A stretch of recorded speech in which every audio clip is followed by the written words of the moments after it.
Alright guys, it's time for some more swarm traps. As you saw in our video the other day, we put one out already. We're a little bit early, but rather be early than late. So I bought two more to put up. We're gonna set up and talk about them and go ahead and put the frames in them. I'm gonna take them and get them set up tomorrow. Well, I said we're a little bit early, but I think we're more like right on time. Local bee supply store that I bought the swarm traps from told me he's got a friend that said that one of his hives have already swarmed this season. So we may just be hitting it at the right time. I talked to another woman just a couple of days ago, and it's the end of March, said that she was actually getting ready to go ahead and put supers on hers. Hopefully mine will do just as good.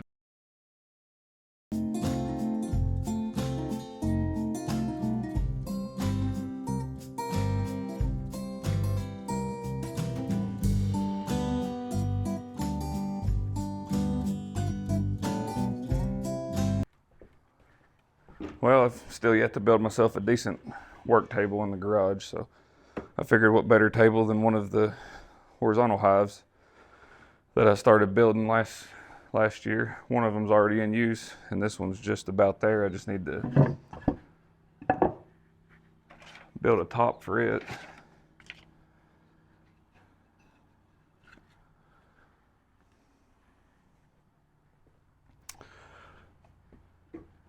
Had a few of my frames upstairs with comb drawn out already. I think I'm gonna have to make a trip out to the hives to get the other ones. I've got 5 decent frames already in the other swarm trap. Let's see, that one's got a little bit. Yeah, all of these are basically empty. Yeah, I'm gonna have to make a trip outside.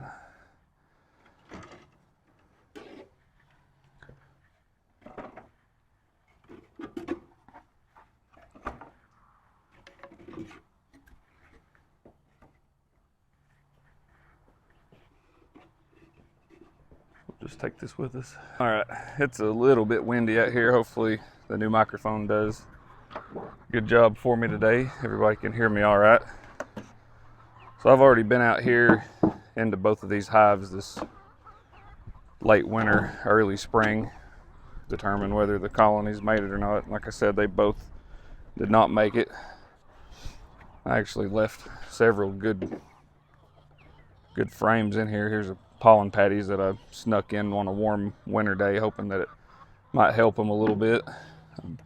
So, little backstory: last year was my first year trying to raise bees. So that would have been the spring of 23. The spring of 22, I bought a book, actually, Beekeeping for Dummies by the Things for Dummies series, and I read on that for a whole year before I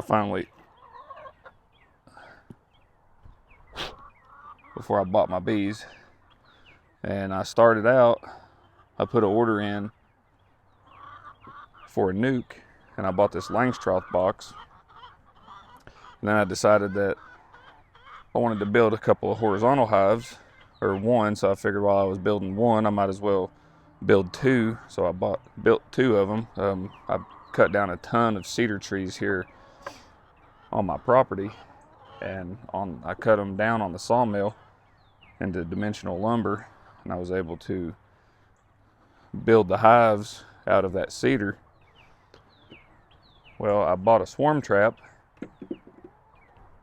from the local bee supply, same place I bought these last 2 from. So the colony that I bought, the nuke that I bought, I put in this Langstroth box here, and I'm pretty sure that it was queenless when I got it. That there was a queen cell already on one of the frames, when I went to transplant them over, I noticed it, and from what I had read in the book, I smashed it thinking that there was already a queen in there. Well, I think that made it even harder on the colony, and I'm pretty sure they needed the queen cell. So I had to go buy a queen in a rush. Luckily, I found a guy about 20 minutes from here that had some queens, so I bought a queen off of him. Things were going good, and the hive was getting strong until one day I noticed they weren't. So that was getting a little bit later towards the end of the summer. So I robbed a frame out of my horizontal hive from the swarm that I caught that had a little bit of larva in it.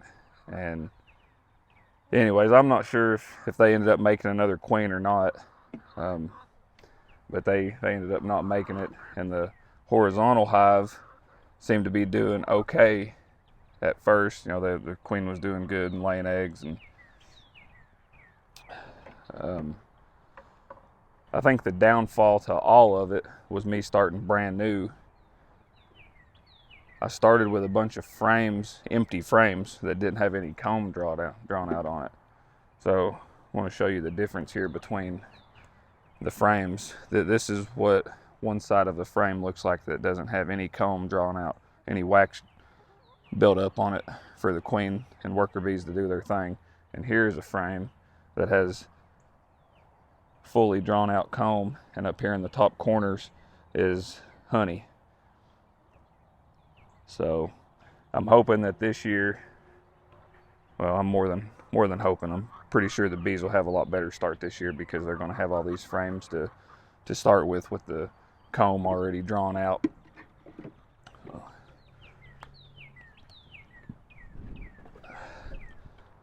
And since it was so easy for me to catch a swarm last year, I don't think I'm going to go the route of buying anymore. I think I'm just going to keep trying to catch swarms from here on out and catch them early enough so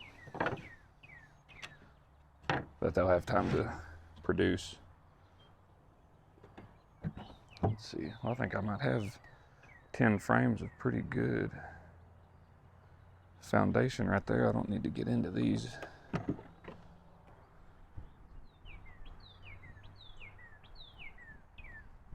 Just do a good inspection on these, make sure there's no moth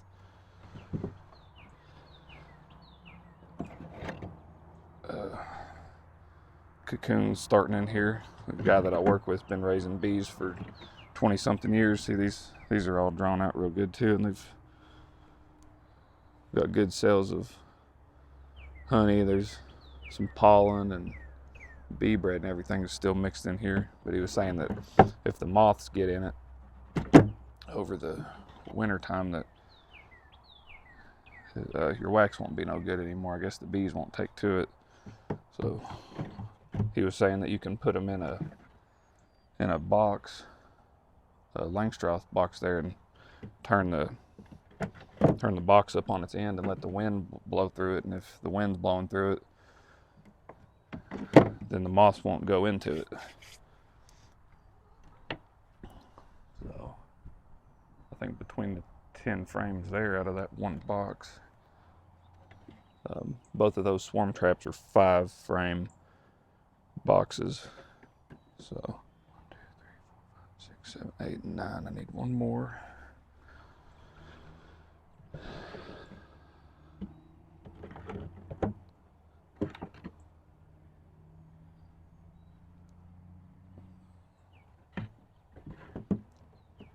I've got a couple of different style. That's a really good frame here. That one's drawn out about as much as it can be. Yeah. If I can get some honey later in the summer out of these, I'll be tickled. My first taste of the honey came actually from doing an inspection a few weeks ago, and I took one of these frames inside, and a butter knife and kind of dipped into one of the corners there where the honey is. And first time getting to taste any of the honey that was made here on the farm. I've got a couple of different style feeders in here.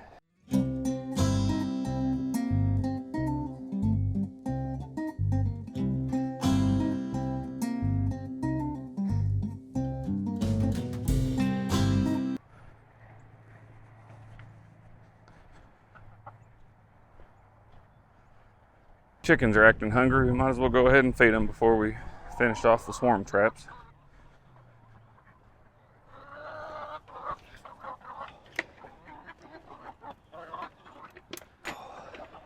These chicken tractors here that I use are a John Siskovich style chicken tractor.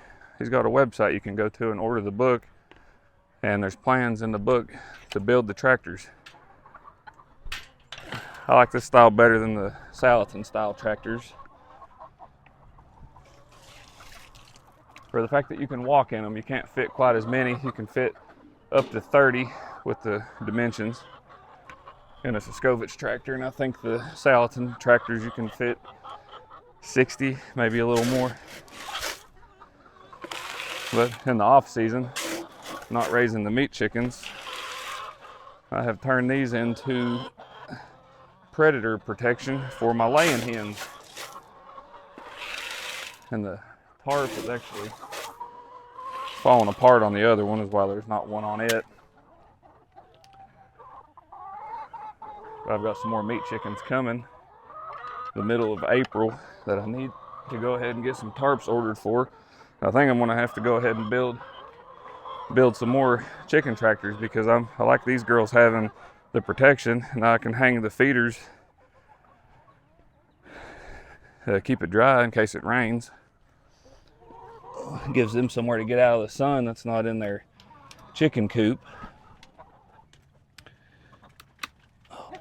I've got 2 of the Plasson bell waterers hanging in the fence line there with 5-gallon buckets gravity fed into the waterers.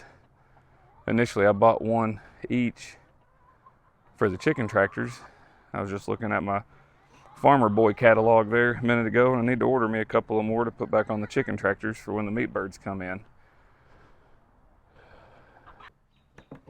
So I don't know if I'm going to use any of these. They're not quite drawn out just enough. This one's only drawn out on the one side, and this is one I bought a handful off of the guy last year I bought the queens off of, and this is the wire frame that he had. It's really old frame, but it's drawn out and the cells still look decent.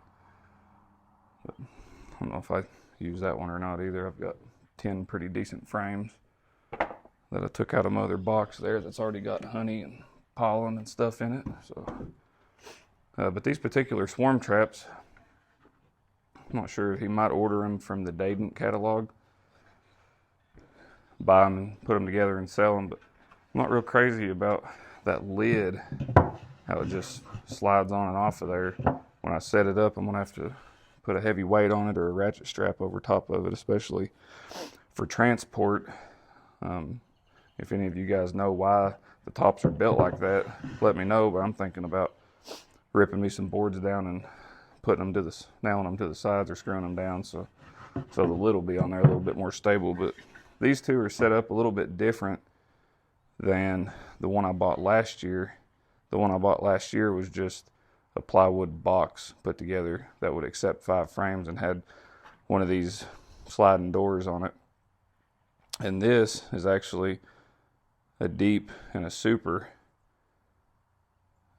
put together.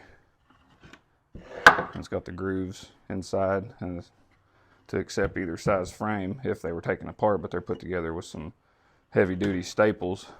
So I wouldn't see no need to ever take them apart, but while I'm trying to catch a swarm, I'll probably leave both of them doors open right there. And for those of you that don't know, the wide open is so any of the bees can get in and out. This little slot right here is what they call a queen excluder. It's sized just right that only the worker bees can fit through, and the queen can't fit through there. So that would be after you catch a swarm and you don't want the queen to fly off. If you get the queen to stay put, then you know the rest of the bees are going to stay put more than likely. And then this one here is going to be for transport. None of the bees can get out, but they can still get airflow and be around the entrance there to fan the hive to cool it down a little bit.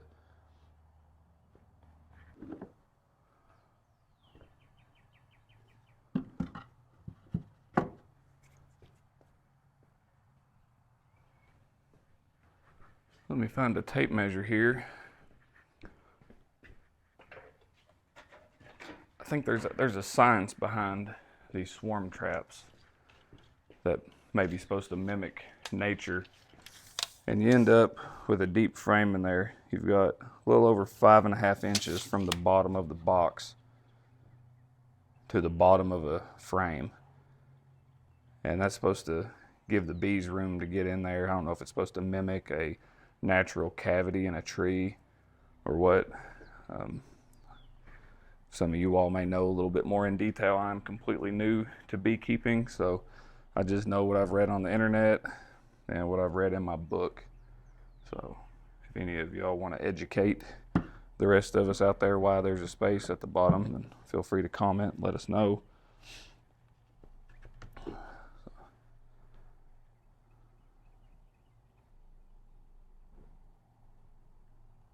Ooh, and I think a lot of these actually have it's pollen. I don't know if that might be larvae that's actually didn't get capped over. I'm not sure.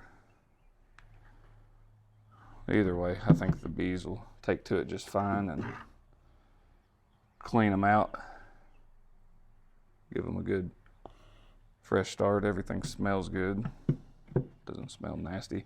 That was something else about keeping the moths out. He said you could either take the box and turn it up on its side, or you can put your drawn out frames in the freezer. When I say turn it up on its side, you take and lay it over like this on its side to where the wind can blow through it.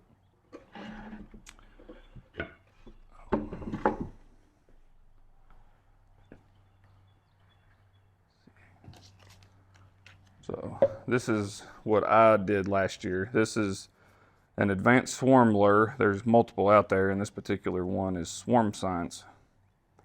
The directions say to spray 3 times inside trap and spray 2 times outside of the trap near the entrance. Repeat every 2 weeks during swarm season and shake it before use. 4 keys to successful swarm trapping is the attractant. Using the Swarm Science swarm lure imitates the complex chemistry of the Nasonov pheromone honeybees use to attract swarms to new home sites. In addition to Swarm Science, old combs can also be added, which is what we have. We have 5 full old frames to add into each one, along with the smell of this. And this is a lemongrass scent is what it is, and I guess that's what the pheromone is supposed to smell like. It says to place swarm traps 10 to 15 feet off the ground or the trunk of a tree, but use caution. Obviously, you're climbing on a ladder. It says the trap size must be 40 liters in size. 2 5-frame deep nuke boxes stacked or 1 10-frame deep box. And this is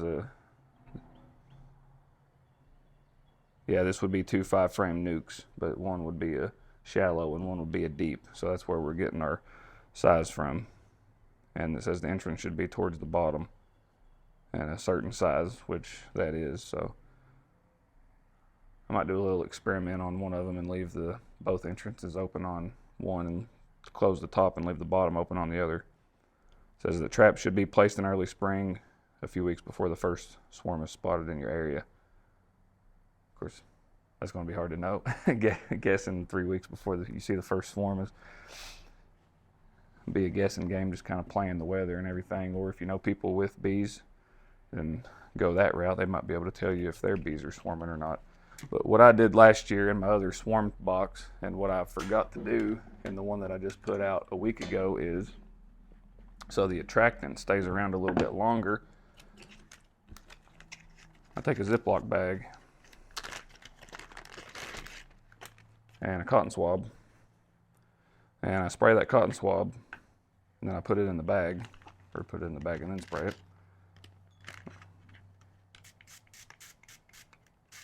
Get it good and saturated. Put it down in there. It smells really good. And then I close the bag up all but just a little bit to where the scent doesn't just evaporate. And then I staple it to the underside of the lid.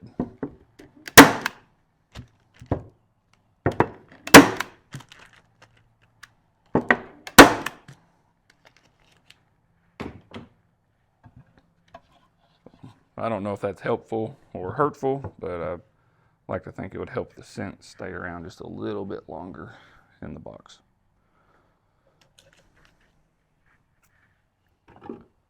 See, that frame is most of the way drawn out. Better than nothing from obviously what I learned last year. Starting with blank frames takes away from the production of the hive. Because all the queen wants to do is lay eggs. That's her only job. And the worker bees are to keep the queen warm and keep her fed while she lays. If the queen doesn't have anywhere to lay, that means the worker bees have to spend their time drawing out the comb, opposed to if they had frames of drawn out comb already, the queen could start laying and the worker bees could start feeding the eggs till it turns into larvae and then capping everything off. So it's really detrimental to the hive in general if they don't have the room to expand. So that's why I'm so optimistic about this year with having all these good frames to start with, is that the swarm should hop right in here and the queen should start going right to work, and really crossing my fingers that this is the actual beginning. You know, last year was just kind of a starter course for me, so.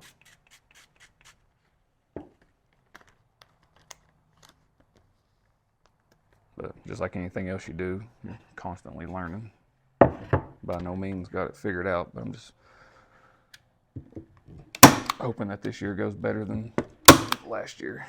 And if I can progressively get better every year, then I will be completely fine with that.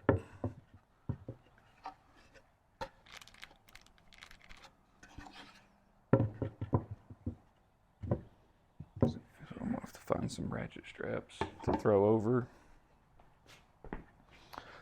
I may wait to spray the entrance of that. I'm gonna spray the entrance whenever I think it's a road. Gross.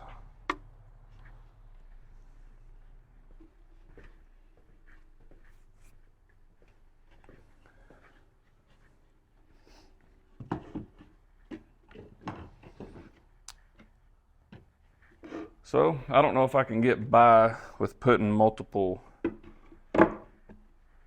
colonies in one horizontal box. I've got 3 entrances on the front of each one of them. I don't know if I can possibly do a divider in the middle, or do a divider and shut the middle entrance off and do a left and a right. If I can't, then I'm gonna have to get this horizontal hive finished up with a roof and get it out. Hopefully I have a few weeks to get going on that, depending on, because I've got 3 swarm traps. If I catch 3 swarms, then I'm gonna need 3 hives. I think I'm gonna like the horizontals better than the Langstroth boxes,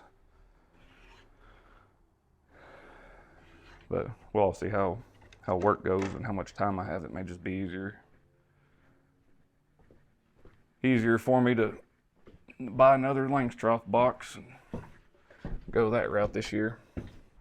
Well, for those of you wondering why I'm putting them back in my truck instead of just setting them up on my property, is because I'm taking them back away from here to where I work. There's actually a good likelihood of me catching some swarms away from here, close to where I work. Another guy that I work with has caught a swarm from where we're at the moment. And that actually helps me out in the long run, because if you catch a swarm on your property, they say you can only move the swarm trap so many feet per day until you get it to where it needs to go, because the bees are oriented on their flight paths to go back to that swarm. So if you were moving it just 100 yards, then the bees would still fly back to the location that the swarm trap was located at. So you need to move it 3 to 5 miles away, go up and close it up at night and move it for a period of a few days, and then move it back to where all of your hives are set up. Or like what I'm going to try to do is catch a couple of swarms away from my property, so that way I can just bring them home from there and put them where they need to go. So, kind of saves me one step. So we'll see how it goes. And I just want to mention, thanks for the advice from the last video, feeding the pigs. I did put some water in with the pigs' food today when I got home from work and let it sit for a little while, and it seemed like they really enjoyed it a lot better.